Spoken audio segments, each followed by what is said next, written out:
Pakistan's newly elected Prime Minister wants an end to U.S. drone strikes in the country. The demand was just one of the first things he did on beginning an unparalleled third non-consecutive term. The U.S. claims its attacks, though, only target militants.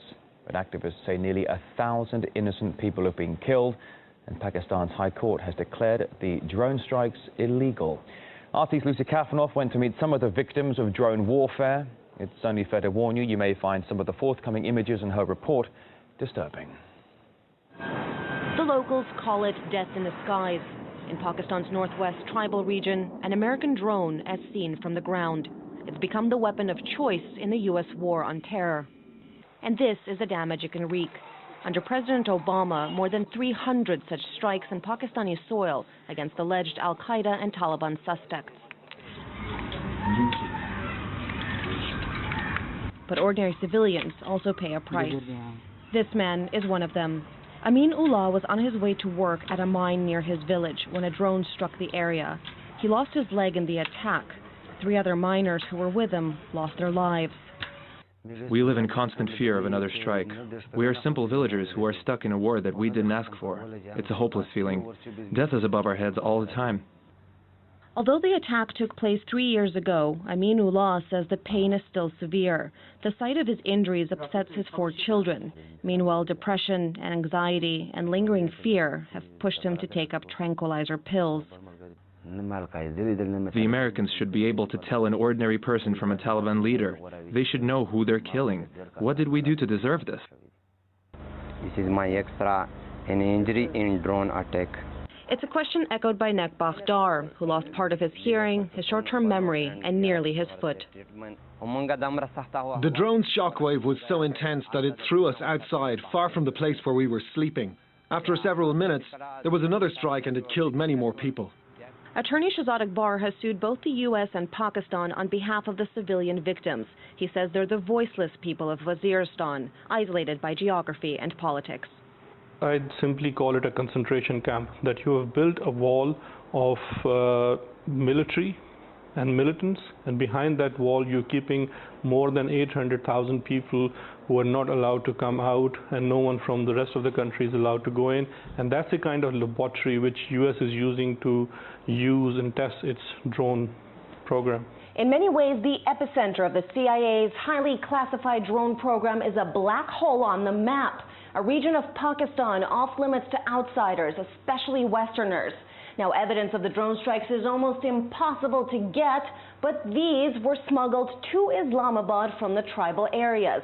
They're believed to be fragments of actual Hellfire missiles, retrieved from a war zone most Americans never get to see. Fragments collected by Noor Bahram, a local journalist who spent years documenting the civilian toll of drones, especially on children.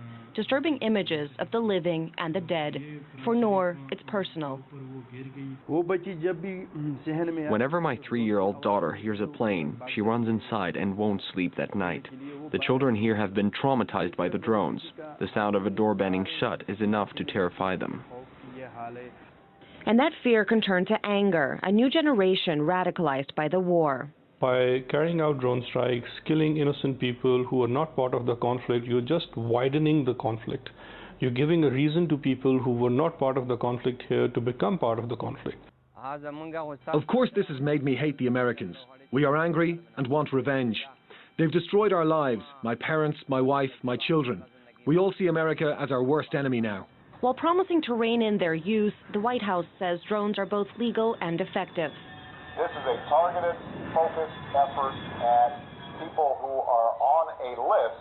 Drones have not caused a huge number of civilian casualties. It is not something that's being...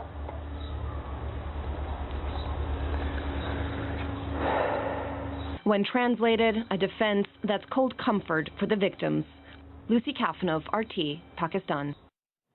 And the U.S. media is, for the meantime, reporting that classified documents indicate that the CIA did not always know who they were killing during these drone attacks. In Pakistan, there have been rallies against those operations, with activists claiming hundreds of innocents have died. Let's have a look now at the impact these drone strikes have had since they started there in 2004. Here come the numbers for you. 884 civilians reportedly been killed. That's according to the Bureau of Investigative Journalism. Nearly 200 children among the victims as well. And the use of drones has spiked significantly since Obama took office, a six-fold increase since his predecessor, George W. Bush. And Chris Woods, who's from the Bureau of Investigative Journalism, he says there is little transparency about these operations. With so many civilians reported killed, and yet the CIA claiming that it's killed no more than 50 or 60 civilians, I think there is need for an open, not only an open inquiry, but also for the CIA to share the information it has on who it believes it's killed in places like Pakistan. President Obama's speech the other week did seem to promise more openness, but unfortunately we're not seeing signs of that just yet. In Pakistan, we now have an incoming government that's making absolutely clear to the United States that it does not want these drone strikes.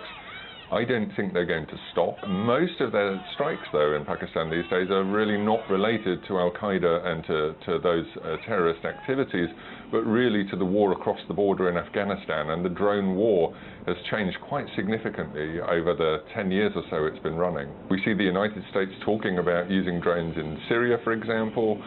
We have had calls from Iraq and Rwanda recently for the US to use drones there. So there's a concern among some that the US will start to use these drones as an easy plank, in their view, of foreign policy.